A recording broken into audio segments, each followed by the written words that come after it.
Assalamu alaikum, brother. As a Muslim, personally, I want to ask you this question. In the current socio-political, theological climate of stark black and white prevalent in the world today, I find it extremely difficult to endorse any faction or even my own notions of right and wrong. Ruling out the validity of the prejudice, it is an accepted norm today that it is the followers of the faith who reflect the faith itself.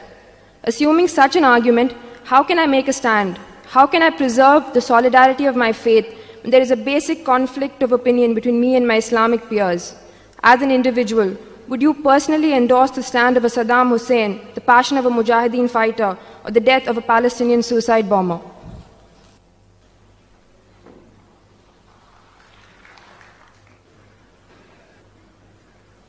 The sister asked the question that, seeing the conflicting views and ideas, she doesn't know where she fits in.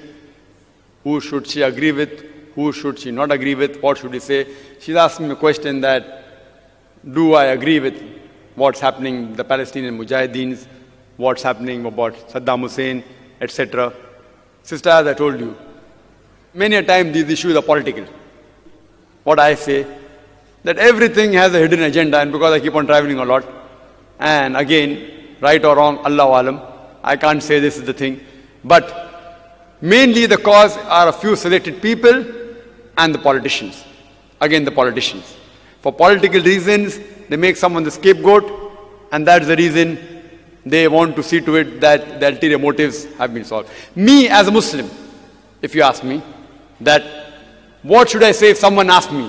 I can only speak the truth. If someone has caused them harm, if someone has murdered them, etc., etc., in this way, if they retaliate, it's allowed. Otherwise, they cannot. You ask me what's happening about a particular individual case, Osama bin Laden or Saddam Hussein, I say I don't know the background. I cannot give a fatwa, I can't give a verdict on them because I haven't interviewed them. For me to give my opinion, I have to interview them. So what I say, Allahu Alam, Allah knows best. Allah will not ask me on the day of judgment, is Osama bin Laden a terrorist or not?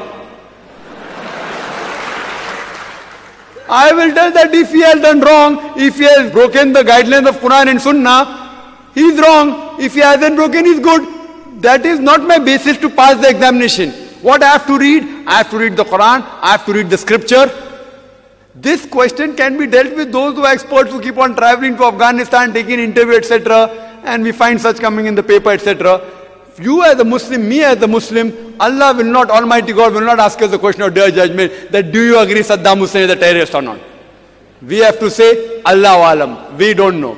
Neither do we support them, neither do we condemn them. If there's solid proof of a particular person, of a particular Muslim who has done an act which is proven to be against the Quran, then we have to condemn him. But if there's no proof, which is substantial proof, we have to remain neutral. That's what Quran says. And your faith hasn't to shake, sister. Your faith should be based on the truth which is mentioned in the scripture. The best way to see to it that the faith is reinforced is to read the Quran. You will not find any defect in the Quran. You will not find any contradiction in the Quran. If a person doesn't understand Arabic as a language, you have to read the translation of this book.